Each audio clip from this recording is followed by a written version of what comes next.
Washing മെഷീനെ കുറിച്ച് നമ്മൾ സാധാരണയായി വിശ്വസിക്കുന്ന 3 കാര്യങ്ങൾ സത്യമല്ല. അവ ഏതാണെന്നറിയാൻ വീഡിയോ കാണൂ. ഒന്നാമതായി, കൂടുതൽ ഡിറ്റർജന്റ് ഉപയോഗിക്കുന്നത് തുണികൾക്ക് കൂടുതൽ വൃത്തി നൽകില്ല.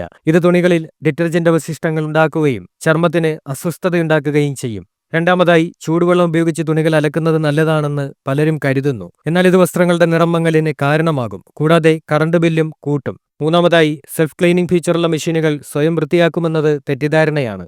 അവ ഡ്രം മാത്രമാണ് വൃത്തിയാക്കുന്നത്. ഡിറ്റർജന്റ് ഇടുന്ന ഭാഗം, ലിൻഡ് ഫിൽറ്റർ, ഗാസ്കറ്റ് തുടങ്ങിയ ഭാഗങ്ങൾ നമ്മൾ സ്വയം വൃത്തിയാക്കേണ്ടത് ആവശ്യമാണ്. ഈ തെറ്റിദ്ധാരണകൾ ഒഴിവാക്കി നിങ്ങളുടെ വാഷിംഗ് മെഷീൻ ശരിയായ രീതിയിൽ ഉപയോഗിക്കുക. ടോപ്പ് ലോഡ് വാഷിംഗ് മെഷീനുകൾ വാങ്ങാൻ ആഗ്രഹിക്കുന്നവർക്ക് ഏതാണ് തിരഞ്ഞെടുക്കേണ്ടത് എന്നതിനെ പറ്റിയിട്ടുള്ള ഒരു വീഡിയോ ചാനലിലുണ്ട്, അതുകൂടി കാണുക.